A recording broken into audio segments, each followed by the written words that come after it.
In the past few days, we've seen one of the biggest blockbuster NHL trades in the NHL cap era. But what other teams were close, and how close were his hometown St. Louis Blues in acquiring Matthew Tkachuk? We'll discuss the possibility of the rejected trade coming up next.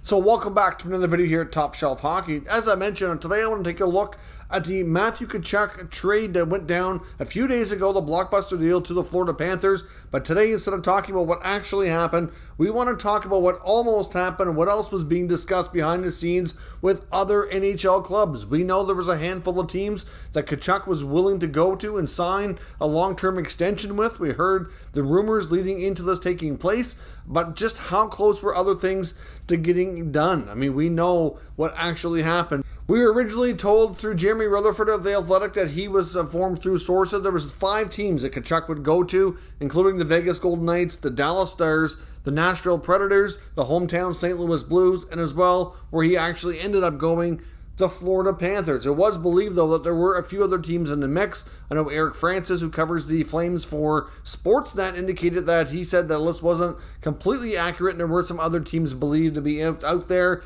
I know New Jersey's a team that we have been able to confirm we're definitely interested in the mix to some degree. The New York Rangers, although everybody knew from the get-go that would be extremely difficult for them to pull off, but the interest, I believe, was real. The Carolina Hurricanes were another team as well that Tkachuk was willing to accept a trade to should things work out. Obviously, we know now that for Tkachuk, it wasn't just about on-ice stuff. It was largely to do with off-ice life and lifestyle and everything that comes with it, and he just did not want to play in Calgary any longer. Listening to Matthew Tkachuk's interviews here over the past couple days, as he said his goodbyes to Calgary and his thank yous and talked to Florida media, it just kind of sounds like this was something he's kind of contemplated off and on really for the past 2 to 3 years. Ultimately, it doesn't sound like Johnny Gaudreau's departure out of Calgary really played a major role in things. I think it might be fair to say that it had a small part in it. And if Gaudreau stayed, maybe he changed his mind. But he indicated that his mind was made up basically about a week and a half or a little bit better before the deal went down. He just wanted a change. Now, we know he went to Florida and Calgary got a phenomenal return in Jonathan Huberdeau, Mackenzie Weegar, a first-round pick a couple years down the road, and prospect Cole Schmidt. Now, that's a pretty fantastic return. So far, Huberdeau and Weegar have said all the right things about wanting to stay in Calgary and willing to sign a new contract to extend their time there. And if that works out and they do stay, then I think the Flames and Brad Treliving did a phenomenal job. Time will tell how well they'll fit in with the rest of the group there and how much success they'll have. But I think they did a terrific job under very difficult circumstances. But his hometown St. Louis Blues appeared to be basically one of the runners-up. The Carolina Hurricanes were right there at the end as well, and we're going to discuss those trade offers that were ultimately rejected. I know New Jersey was in the mix. Tom Fitzgerald had talked to the media and said yes, they were interested in the mix there, but didn't really indicate how far things got. And based on how things sound here today, it doesn't sound like New Jersey was really in it at the end of it. I don't think they really stood a great chance. Obviously, the Flames were more interested in an offer to bring in players who could have an impact right now. They weren't necessarily looking for futures-based prospects and packages of that nature. I think if that's all that was being offered, they would have had no choice but to consider it. I know Eric Francis has said himself that Brad Treliving told him that he really didn't know if this was going to be more of a retool or a rebuild going into this when it was first made known that Tkachuk didn't want to be in Calgary anymore, because it really boiled down to what he could get for a return.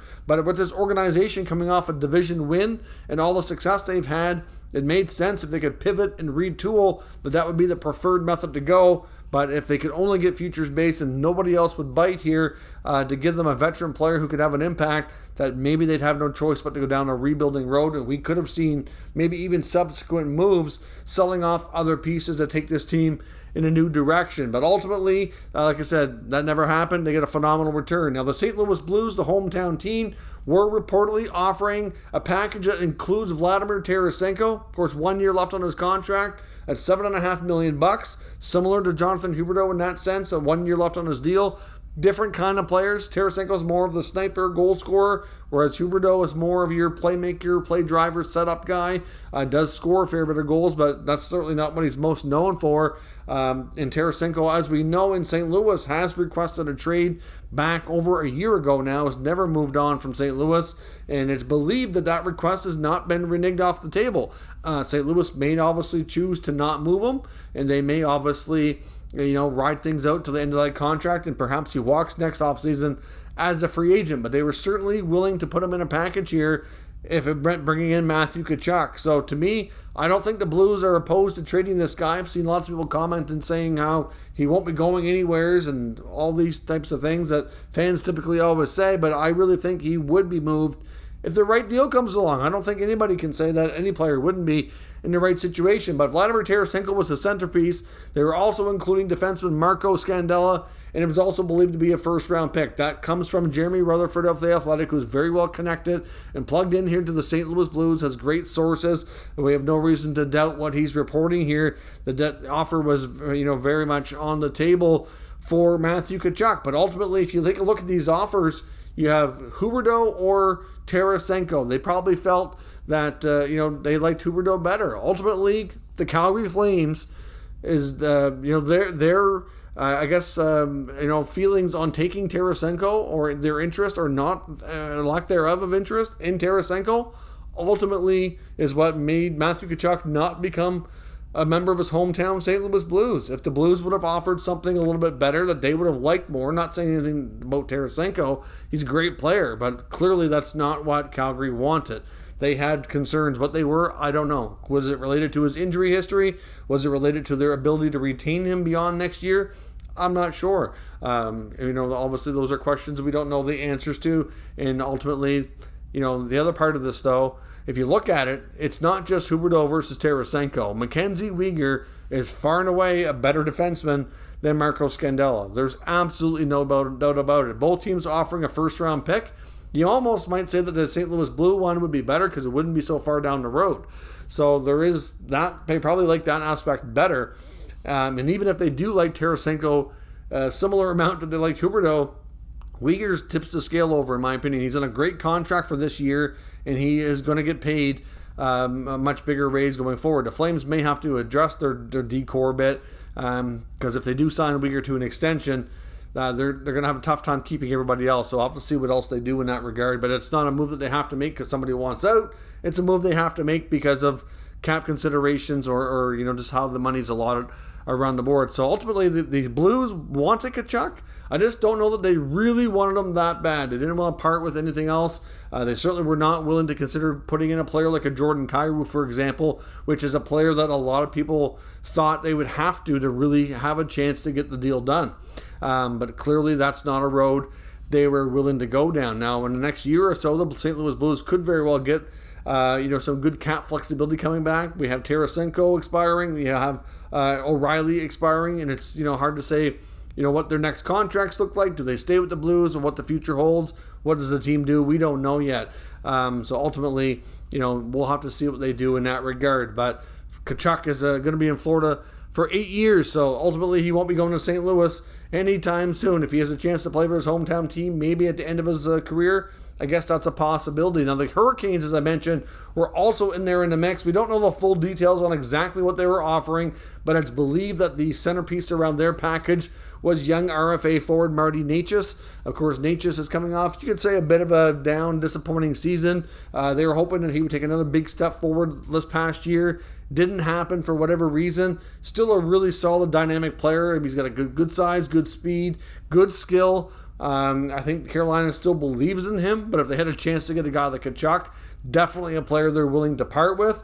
We do know that the Hurricanes have a pretty solid blue line, so I don't know what else was in there. I would say maybe a defenseman like an Ethan Bear, maybe perhaps, who would be an intriguing player for them, for Calgary.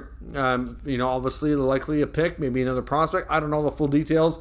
All Rutherford was aware of was that Necas was the centerpiece of that package. But ultimately, the Tarasenko, Scandella, and a first, not anywhere is good enough for the St. Louis Blues to bring their hometown hero, Matthew Tkachuk, back to their organization. Of course, Dad Keith Tkachuk played for St. Louis as well. Obviously they live in the area.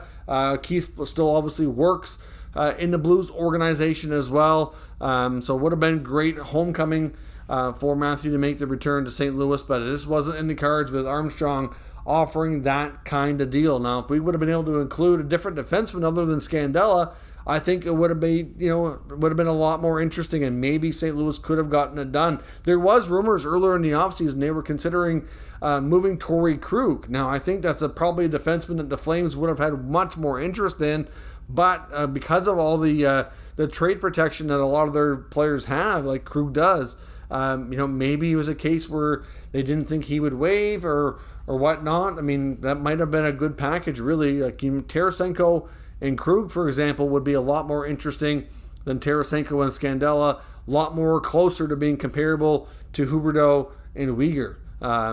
So it would have been interesting to see how that would have worked out, but that's how she all went down. So I just wanted to discuss the rejected trade. Calgary certainly had a chance to send Tkachuk to St. Louis. It did not work out. He will be a Florida Panther for the next 8 years, and that is all we know. But what was going on behind the scenes during all these contentious negotiations and trade negotiations to get Matthew Tkachuk a new home and get the best offer possible going back to the Calgary Flames. So let me know your thoughts on these other offers. Do you think the Florida Panthers did the right thing here? Did they pay too much to get this player? Bill Zito even went as far as calling him a generational talent. I love Matthew Tkachuk. He's a great player.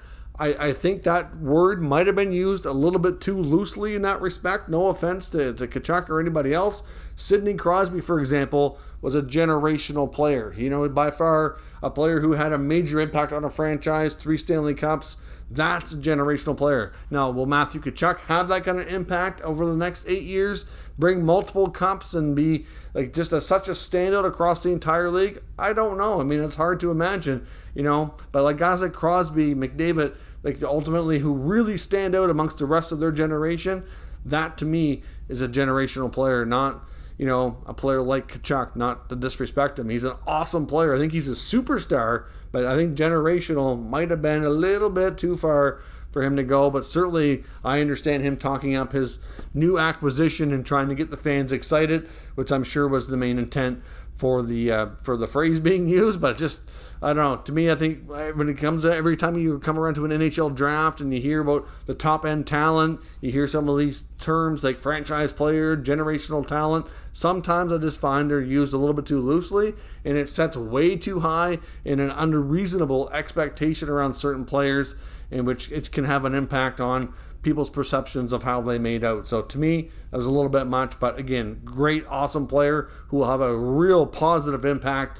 on everything to do with that team on and off the ice. I have no doubt, and they're certainly a better team with him for sure, but they did have to take a step back and weaken themselves in other areas and lose a couple of really solid players as well to make that happen. So let me know your thoughts on the rejected deals, the one that actually happened, and we'll talk about it further in the comment section. If you're new to the channel, make sure you subscribe and stick around. We'll keep you up to date with the latest news, rumors, and analysis on all 32 NHL teams. Thank you for watching, and I'll catch you next time.